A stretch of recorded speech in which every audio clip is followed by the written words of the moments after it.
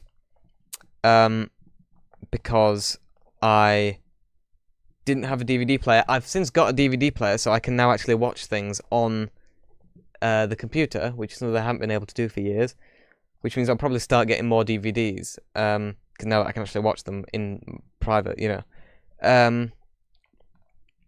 But yeah, it was a pretty good short film. It's very interesting. It's kind of set in a kind of futuristic World War II. That's what I got from it, because it's set in a bunker. There are Nazis there, so it's probably World War II. But they also have, like, futuristic technology in it as well. So it's kind of a kind of steampunk future, which, I mean, all of their films are kind of steampunky. But this one especially is kind of Nazi steampunk, you know. And I quite liked it. It was pretty good. Again, not very much happened in it, but that's a short film, so it has more of an excuse to have less happen. Then, now, a director who I've been interested in, who has recently become one of my favourites, is Alan Clark, who I'd already seen Scum, and I love Scum, and the short film Elephant I really liked, but I've checked out 2 more of his films. This first one, Made in Britain, is about a skinhead who has a swastika on his, you know, he has a Charles Manson there. Played by Tim Roth. This was his very first acting role. And it's a very interesting... It's kind of a slice of life film. It's not all... I know I just said the word interesting, but what I meant was... It's... I don't have an excuse for saying interesting. It's not really interesting. It's kind of boring, actually. Like, it'd be much... I mean, I get, you know, they're trying to make it... They try to complicate things, you know. And they try to challenge your feelings about things. And I respect that. But it would be much easier to enjoy his anti-establishment rantings if he didn't have a swastika tattooed on his forehead. Because it kind of paints him in a bad light, and then the later things that he says, which a lot of which I actually agree with, his kind of anti-authority stance on things, it's kind of hard to go along with that when he has a swastika tattooed on his face. But it shares a lot of actors with his other films, and it has his distinctive sort of style. There's an Alan Clark box set, which I think the BFI released, which I'm thinking of getting, because it's you know, it's a good sort of collection of a lot of his stuff. So I'm thinking of getting that possibly. But yeah, definitely not the best Alan Clark. In fact, I've seen 4 films if you include Elephant, and that's probably my least favourite of a lot of them. So that's that. Then I watched, or I should say I finished watching it. I'd been watching it throughout the whole time of this month, you know.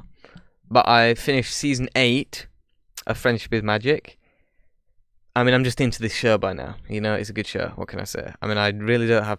I'm not a super fan. I'm not going to be buying toys. I'm not going to be, you know, filling jars.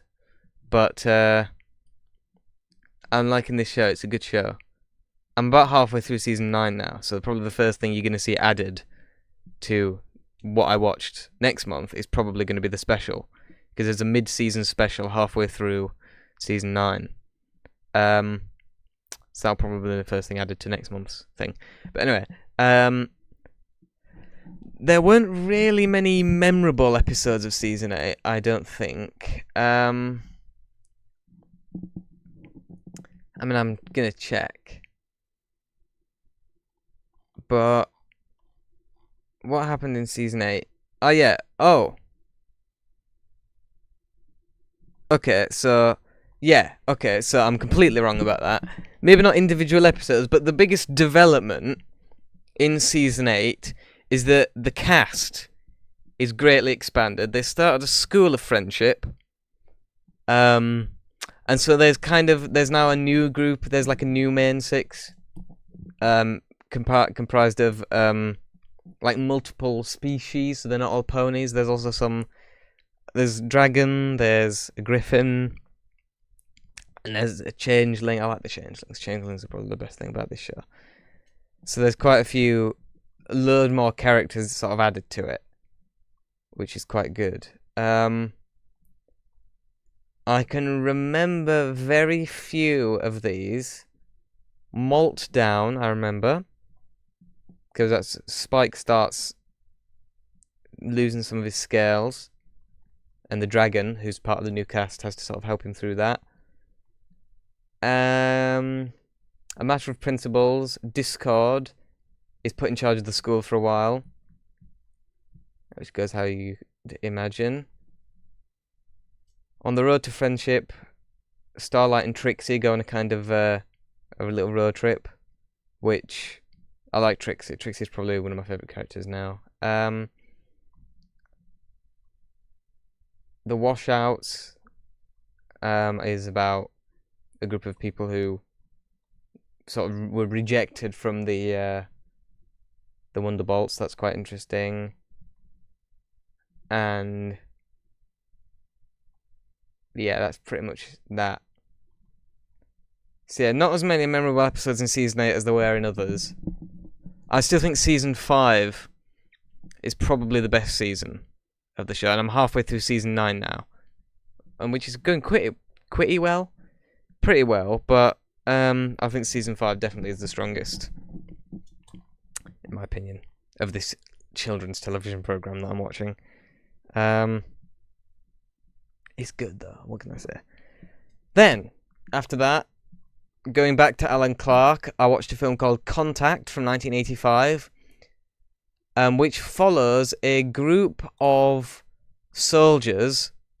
It's set during the Troubles. As is Elephant, but rather was Elephant focused on civilian violence, like civilians who are involved in the conflict going around killing and being killed. Contact involves soldiers going around killing and being killed, so it's different in that respect. It was quite good. I think this is it's certainly above Made in Britain, but I still think it's below Scum and Elephant. Scum is the best. It's just one of the best films ever, really, especially one of the best British films. Scum, Elephant, Contact, Made in Britain. That's, in my opinion, so far. I tried to watch Road as well, which is another very famous one of his, but I couldn't find a copy of it online, so I'll probably have to get the DVD for that, which, yeah, another reason to get that box set. So, yeah, that is that. There's an interesting thing in it that they do occasionally where it's in, like, night vision, and it looks like they actually filmed through a night vision camera, but the scenes don't take place at night, so it was a very strange decision, but I quite like it anyway. And there's I'm not going to spoil it, but there's a really suspenseful scene at the end involving a car, which they're investigating to see if the car has a bomb in it. Because of course that was a very common thing at the time, that the IRA and people like that would use car bombs. Not just the IRA, I mean, both sides of that conflict were equally hideous. I mean, in my opinion, as with most conflicts, both sides are equally to blame for everything, all the horrible things that went on. But car bombs were a very common thing during the Troubles. And so it's a really suspenseful scene. It comes right at the end of the film. So you're not sure what's going to happen, because it could go fine, and then the film just end, or it could kill all the characters. And because it's right at the end. Because the film is only about an hour. And so it's really suspenseful. Like, you literally have no idea what's going to happen. Because it's Alan Clark, so he's not adverse to violence whatsoever, at least in films. So it could very easily... So yeah. Contact, of the two Alan Clark ones that I've watched, Contact is definitely the one I'd recommend. Made in Britain, I mean, that's just my personal opinion. I mean, Made in Britain is more well regarded. I mean, Made in Britain is considered by a lot of people to be his best film. I just preferred Contact. So, I mean, you know, obviously, as always, please, if you have time, watch everything and make up your own mind. But if you can only watch one, I'd recommend Contact. It's shorter as well. Then I watched this special. This one is in between season 8 and season 9 of Friendship is Magic. It's called Best Gift Ever. It's basically about Laponies going around getting gifts for each other. It's like a Secret Santa thing. And yeah, it was quite good. It's a double length, so it was 40 minutes as opposed to your average 20-minute episode. I quite liked it. Yeah. Yeah. That's that. I mean, there's very little to say about it. I don't really recall. I think Derpy had some lines in it, and she was obviously the best. This was obviously well after that controversy had happened, and so she was allowed to show up in episodes from time to time. And it's quite good. So there. Then I watched Begotten, which is another film that's been on my list for a while, and I finally got around to watching it. Really not all that it's, you know, said to be. I mean, I've heard it compared a lot to Eraserhead, and that's really a crime in my opinion, because Eraserhead is one of the best films of all time, and this isn't even in my top 1,000, and I don't even think I've ever watched a 1,000 film. It doesn't help that it looks so crap. I mean, I know that it's meant to look crap. They like copied it from film stock to film stock, purposely trying to make it look bad. So that was the point. But just for me, just because it's intentional, doesn't mean it's good. Like, yeah, they meant for it to look bad.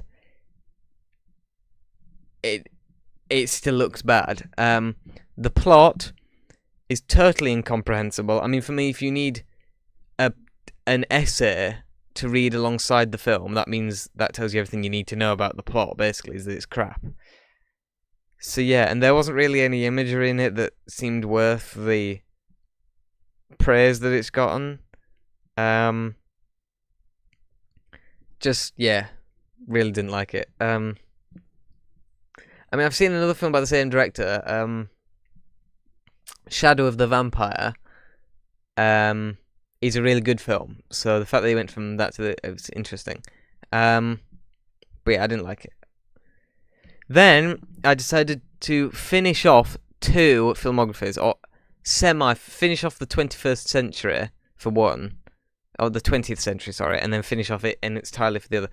So I first went with Werner Herzog, who I've watched all of his films up to Fitzcarraldo, so I've carried on from there. So I watched Where the Green Ants Dream from 1984, which is set in Australia, filmed in Australia, stars some Aboriginal Australians.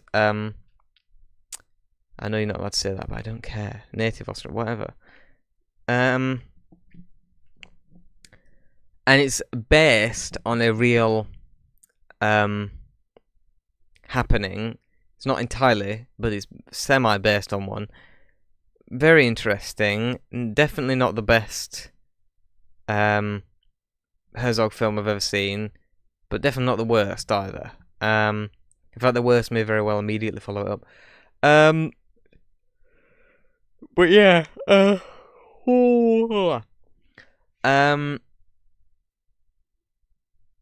it's just kind of very little happened in it. But it has the usual great cinematography that Herzog's films have. And yeah, it was alright. Then I thought, oh, now this is kind of complicated. Technically, this is the most recent film I watched. I watched it yesterday. But because I got it on DVD, I'm not going to bother getting it down. I can't be bothered. The thing that I've linked here, I started watching it, Cobra Verde, 1987, the final film that Herzog made with Klaus Kinski. But the dubbing is so bad. The English dubbing. So, the version I've linked in the bottom in the description is the only one that I can find online. It's the English dub. I got about 12 minutes into it and then gave up because the dubbing is so bad and so distracting that it's impossible to watch the film. So I ordered it on DVD so that I could watch the German dubbing, because it was impossible to find the German dubbing online, so I watched it with the German dubbing with English subtitles. Much easier to watch. Because I'm looking at the subtitles, reading it, that means I'm not looking at their mouths, and I can't see how badly it misaligns. And the voice the actors they got to do the dubbing in the German version are just so much better than the ones in the English version. Like, they got some random American to dub Klaus Kinski. I don't think it's him in the German dub, but it's at least a German, you know. And just, yeah. But despite that, it's probably the worst Herzog film, if I'm being honest. It didn't help that the DVD, see, I had this thing, because the copy that I linked here in the description is really good quality, and then the DVD that I got is pretty crap. It's a really poor transfer. So, just, you know, just really all not that great, if I'm being honest with you. But yeah. And then I watched one called Scream of Stone from 1991. Again, unfortunately, I've ordered this one on DVD, and even that DVD isn't great quality, but it's far superior to the quality of this version that's linked here. But it's literally the only version I could find. Like, I looked around on several websites, and they're all equally crap quality. This one is just the best I could get, and it's like ripped off a VHS. But this is the best of the three that I've watched this month. Weirdly, Herzog himself has kind of disowned the film, which is weird, because I think it's better than a lot of his others. It has 1991. It's called Scream of Stone. It has Donald Sutherland and Brad Dourif in it, like two of the greatest actors of all time. Brad Dourif plays the character that he plays in every film, which is just a deranged person. It's like pretty much the only character he can play, but he plays it so well, and he's easily the best thing about the film. It's about two rock climbers, one a professional mountain climber, and the other one does rock climbing with like the sports in like the climbing arenas and stuff like that. Arenas, you know what I mean? Climbing areas. And they basically challenge each other to see who can get to the top, who can be the first to scale this mountain. And things that happen along the way, you know, and they kind of race to the top of the mountain. And then there's a really great ending as well, but I'm not going to spoil what it is. But it involves Brad Dourif's character, so I'll tell you that much. Fantastic ending. But yeah, I really liked it. I really liked Scream of Stone. I mean, again, it helps that it has two of my favourite actors in it, but also it's just great. The guy who plays one of the rock climbers, who was a real rock climber, hence why he's not such a fantastic actor. But you know, it's made up for the fact that they have one of the greatest directors of all time and two of the greatest actors of all time. It kind of makes up for any of the crap. So yeah, I really like Scream of Stone. Definitely, of the three Herzog films that I've watched here, that's definitely one I recommend the most. Just try getting a decent quality copy of it. I'd recommend the DVD, because this version that's online is... I mean, the fact that it's as crap as it is and I enjoyed it shows you that it's, you know, still a very good film. So yeah. And then I finally finished the filmography of the greatest director of all time, Stanley Kubrick. I only had 3 films left: Lolita, Barry Lyndon, and Eyes Wide Shut, and I watched them all. Lolita and Barry Lyndon I have on DVD, so I watched the DVDs, although I have linked copies there. But then Eyes Wide Shut I don't have on DVD, so I had to watch it online. And again, it's just great. So we'll start with Lolita. That kind of plot. It's about a man and a little girl who kind of at it, you know. It's quite funny at parts. I mean, Peter Sellers is in it. And obviously he's great in everything, so that's good. But yeah, it's one of those films that you watch it and you think, it hasn't aged. I mean, I'm not one of the person to say films haven't aged well, but yeah, of all Stanley Kubrick's films, Lolita's probably the one that's aged the worst, if I had to guess. I mean, I know it was controversial at the time, but Yeah, I'm not sure you'd even be allowed to make it today, which might not be such a bad thing because they did it pretty well the first time. I know they remade it in the 90s. I haven't seen that. I don't really plan to. But anyway, that's Lolita. Kind of insignificant. Definitely not the best Kubrick film by any means. Then I watched Barry Lyndon. Now, Barry Lyndon is 3 hours long, but luckily it's divided right in the middle by an intermission, so I watched it over 2 days. Really great. I really liked it. I was really not sure I was going to enjoy it because I typically don't enjoy historical films or epics. This is both. It's an epic. Epic is kind of a length thing. That's what I use the word epic to mean, because it's 3 hours long. But maybe watching it over 2 days helped. But I was pretty much falling asleep by the middle, so I kind of had to take a break. But yeah, I really enjoyed it. Like, it's got a bunch of actors in it from other Kubrick films. It's the cinematography, as always, with Kubrick is fantastic. A load of zoom shots. People complained about the number of zoom shots in it. I love zooms, so I'm really glad that he used it as much as he did. Used the same zoom lens that was invented for him for A Clockwork Orange. The really smooth zoom lens, and it's used a lot in Barry Lyndon. I think more than it was in A Clockwork Orange, but then again, it's twice as long, so it would be, wouldn't it? But yeah, I really liked it. They used all natural lighting for it. The candlelight scenes, which are like famous from this film.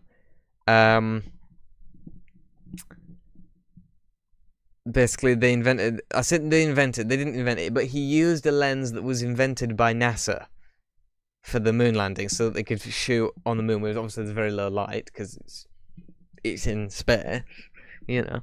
So these ultra fast lenses, and he used them to shoot scenes lit entirely by candlelight, and it looks so good. The plot is, as often with historical films, the plot is of very little interest to me. But this is one of those films where the lacking... I mean, it's not really lacking. It's actually quite a good plot. I mean, for a historical film, the plot is actually really interesting. It's probably my favourite historical plot, aside from the Dollars trilogy, probably. And it's actually probably more interesting than a lot of them, but they make up for the... I don't know.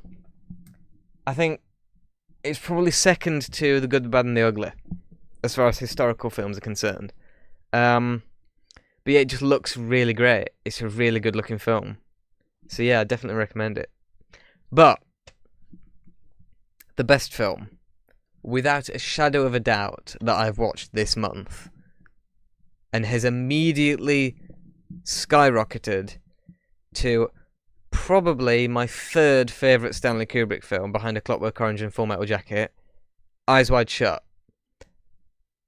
Now, people know I love films that are about conspiracies and stuff like that. Like Salo was kind of about a very similar thing, secret societies and stuff like that. I love stuff like that. I believe in very few. I'm not really a conspiracy theory type person. But I'm really interested in them, and I really like films and stories about them. This is probably the best conspiracy theory film I've ever watched. It's so great. I mean, obviously, I've never really liked Tom Cruise as a person, but my God, is he a good actor. Like, gee, and Nicole Kidman's in it. I don't think I've seen her in anything else, but she's really good in this. It's the only film of Stanley Kubrick's which has him in it. He has a cameo in a scene. There's been debate on the internet about whether it's him or not, but it looks identical to what he looked like at the time. And the guy looks at the camera on several occasions, which I feel like an extra, just some guy, would not be allowed to look at the camera during a Stanley Kubrick film unless said extra was Stanley Kubrick. Like, the only person who's allowed to look at the camera during a Stanley Kubrick film is Stanley Kubrick. Oh, and the actors who he gets to do their thing. You know, Jack Nicholson does a few. But that's different, you know. That's when they're the focus of the shot. Some guy in the background turning his head. I don't just mean the eyes. I mean, like, the camera's over there. We're focusing on characters over here, and he's sat here. And the camera comes in, and he sort of goes... He just looks directly at the camera, so I think it was Stanley Kubrick. It looks like him. He behaves in a way which only he would be allowed to get away with on the set of one of his films. So, but yeah. But even if it's not, this is such a great film. Like I said, I've seen it once, and it's already my third favourite behind Clockwork Orange and Full Metal Jacket.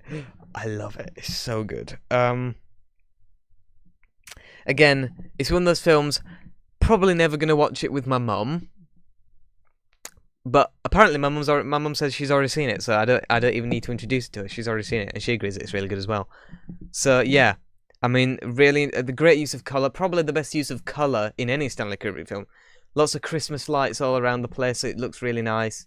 A very sort of purple, magenta kind of hue to the whole thing, which I quite like. And it's probably part of the reason my mum likes it as well, because she really likes purple. It's her favourite colour. Just great, really great. And I've watched a few analyses by Rob Ager, who's probably...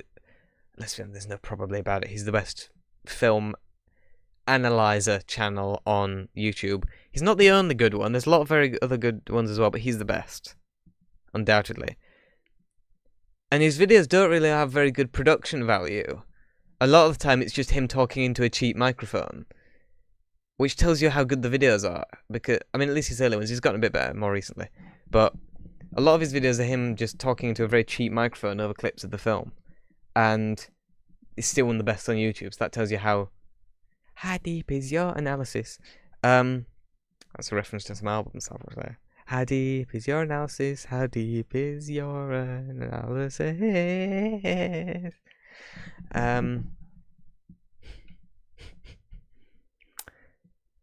Anyway, so yeah, Eyes Wide Shut, just fantastic. Easily, without a shadow of the slightest, tiniest doubt, the best film I've watched this month.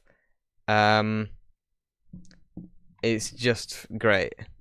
It's just really great. So that's that. Now, moving on to some albums. All of these albums that I've listened to have been in, like, the last week, because I've only just listened to them, but I've still gotten, like, 7 done, so yeah. So, I've finished a discography, I've continued a discography, and I've started a discography, in that order. So I finished The Velvet Underground. I finally listened to their final album, Squeeze, from 1973. There's debate on whether it counts as a Velvet Underground album, because Lou Reed isn't in it. I think it's just as good as the previous one was, Loaded, so I think it's fine. I think it's pretty good. The best song on it, I've only listened to it once, so I can barely remember any of them.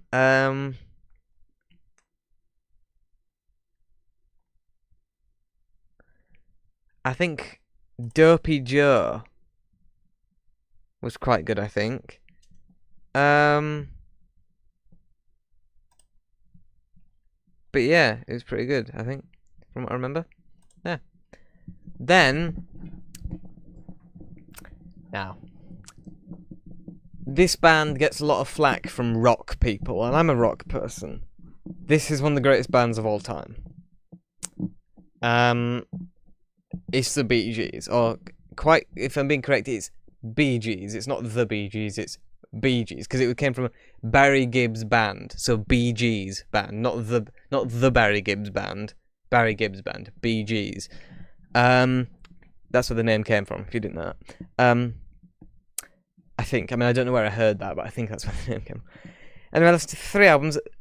Despite the general perception of the Bee Gees, their disco period only lasted 5 years and 3 studio albums. 4 if you count the Saturday Night Fever soundtrack, but that's not really, they only record like 4 songs for it, so that doesn't count. 3 studio albums. Main Course from 75, Children of the World from 76, and Spirits Having Flown from 79. Main Course and Children of the World are 2 of the best albums I've ever heard. Main Course has probably very quickly become my favourite album. Not my favourite album of all time, that'll always be the White Album, but my favourite album, at least that I've listened to this month. And the first song, Nights on Broadway, probably my favourite song at the moment. I just really like it. There's this live performance that they did on the Midnight Special. Oh. I mean, it's obvious that they're going to mesh together because they're literally brothers, but still, the fact that their voices can do that, it just... Anyway, so yeah. Main course was when they were just starting to get into the disco thing. So there's a bit of disco, there's jive talking, there's a couple of others, but it's a lot more diverse. There's kind of funk, like Nights on Broadway is much more funk than it is disco. And then you have some of the more ballady songs as well, like Songbird, which is not a cover of the Fleetwood Mac song, because that hadn't come out yet. So it's an original. But Main Course, definitely the best album that I've listened to. The best Fleetwood Mac, the best Bee Gees album. I've listened to two of the Bee Gees as well. I listened to the Bee Gees first, which is their third album, and Horizontal, which are both 60s albums. Neither of which really tickled me all that much. I do like some of their 60s stuff. That song, I Started a Joke, is one of my favourite of their songs. But I haven't heard the album that's off yet. I'll get to that at some point. But yeah. It's funny to me that despite the fact that they went from the late 50s to the early 2000s, it's kind of sad that they've been entirely defined by their late 70s output, when that was such a, like, literally over 60-year career, and they're defined by just 5 years worth of making music. It is quite sad, but it's not surprising when you hear the music because it's so good. But yeah, so the best song on Main Course, I don't even need to check, but it's Nights on Broadway.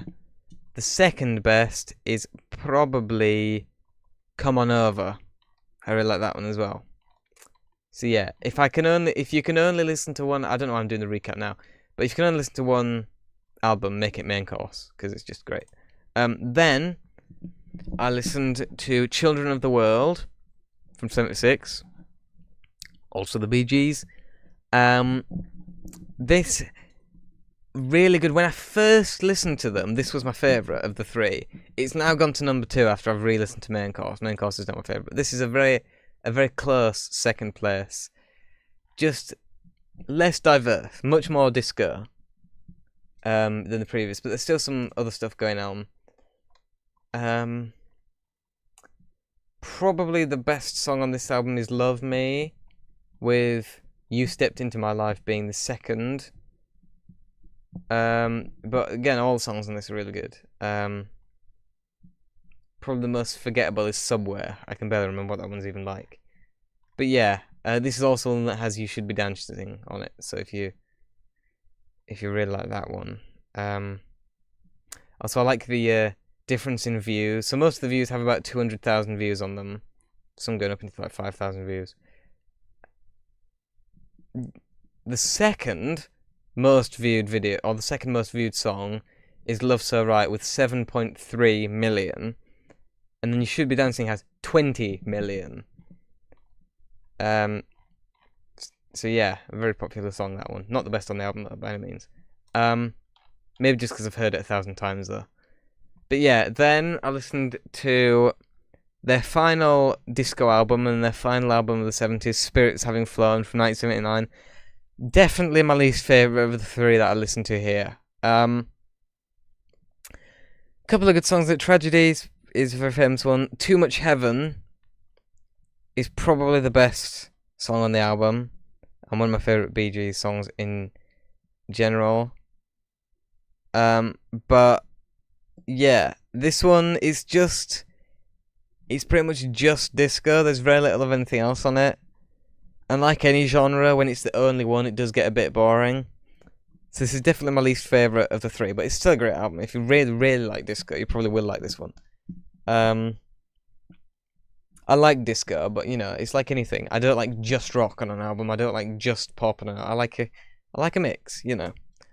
So yeah. Goody goody. So yeah, that's that. And then I've started a discography. I listened to the first 3 albums by King Crimson. In the Court of the Crimson King from '69, and In the Wake of Poseidon and Lizard, both from 1970. I've only listened to each of them once, so I'm going to need to give them a chance. But based on these, not sure I'm buying into them the way a lot of people do. The album covers, which I know a lot of people like them just for the album covers, very good, yeah. But as far as the music is concerned, particularly the first two, particularly Crimson King and Wake of Poseidon, they're just kind of like a lot of the other music that was coming out around the same time. They're like a lot of the late 60s, early 70s Pink Floyd stuff where they just kind of spacey, just kind of, you know. And just, you know, just not really all that great in my opinion. Lizard was a great improvement on them. Still not the best album of all time, by any means, but much better than their first two. But again, you know, I said the same thing about a lot of Fleetwood Mac's early stuff, and now they're some of my favourite albums.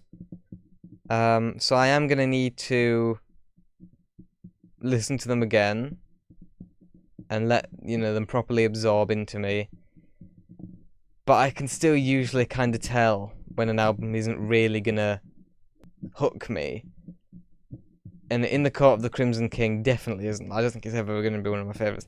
Lizard has a very good chance of going up in my estimation because it's a little bit more diverse in its sounds.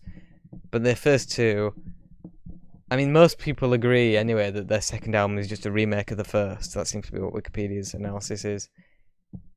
But In the Court of the Crimson King, yeah, definitely not, you know, in my opinion, deserving of its place in all the greatest albums of all time's list. But yeah, so if I do a quick recap, if you can only watch one film, make it Eyes Wide Shut, just fantastic. And if you can watch two, I'd add The Cook, the Thief, His Wife and Her Lover to that list as well. And if you can only listen to one album, make it Bee Gees' Main Course from 1975. So yeah, that. Oh, and I normally do this early, don't I? I kind of forgot about it. I haven't done very much reading this month. I'll show you what I have done anyway. What have I done?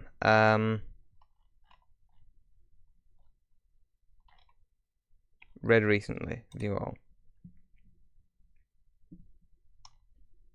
So I read a book which I reread a book called, it's not a very well-known book. I have, like, not many copies exist and I have one of them. And as a matter of fact, I had to add it to the website. But it's a book by two Loch Ness Monster researchers called David Martin and Alistair Boyd. The name here says Martin David because the website corrected me. When I put in David Martin, it corrected it by making it wrong to Martin David. But his name's David Martin. It's a great book. It's 100 pages long. It's basically about the surgeon's photograph and how it was faked, and interviews with the people who faked it. It's such a good book. It's really great. So yeah, that's really all I have to say. I mean, there's not really anything else to say about it. But I'm really interested in the Loch Ness Monster. I'm fairly certain I've seen it. I don't really believe in it, but I have seen it, so that's interesting. It's kind of hard to keep your scientific attitude towards it when you've seen it, you know. But anyway, there's that. And I've started reading All the Myriad Ways by Larry Niven, which is a short story collection. About halfway through it, and it's not bad. But yeah, that's that. I just haven't really been in a reading. I've read more this month than I did last month, but I still haven't really been in a reading mood. So yeah, that's pretty much it. I've just been going for an hour as well. So goody. Yeah. So that's that. I hope you guys have enjoyed. If you have, please like, comment, and subscribe. I'll see you at the earliest. I'll see you is on the 8th of April because I'm going to do a video showing off things I got for my birthday. Even though I'm having my party a few days earlier because my birthday is on a weekday, so people won't be able to make it. But yeah, that's all for this time. I hope you guys have enjoyed. I hope you have a good April, and I'll see you in the next thing that I do. Gebuilt.